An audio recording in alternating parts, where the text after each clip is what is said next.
વડોદરા શહેરમાં મોડી રાત્રે માત્ર 1 કલાકમાં 1 ઇંચ વરસાદ પડતા શહેરના અનેક વિસ્તારો પાણીમાં ગરકાવ થઈ ગયા હતા. સ્માર્ટ સિટી તરીકે ઓળખાતા વડોદરામાં વરસાદ પડતા જ પાણી ભરાતા પ્રી મોન્સૂન કામગીરી પર સવાલો ઊભા થયા છે.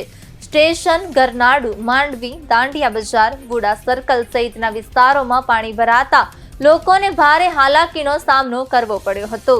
રસ્તાઓ જળબંબાકાર બનતા વાહન વ્યવહાર પણ અસરગ્રસ્ત બન્યો હતો. વરસાદ સાથે આવેલા પવનને કારણે સયાજીગંજ, ગોત્રી અને વાઘોડિયા રોડ વિસ્તારમાં અનેક વૃક્ષો ધરાશાયી થયા હતા. ફાયર બ્રિગેડની ટીમો સતત વરસાદ વચ્ચે રેસ્ક્યુ અને ક્લિયરન્સ કામગીરીમાં લાગી ગઈ હતી. પ્રશાસન દ્વારા સ્થિતિ પર નજર રાખવામાં આવી રહી છે અને નાગરિકોને સાવચેત રહેવા અપીલ કરવામાં આવી છે.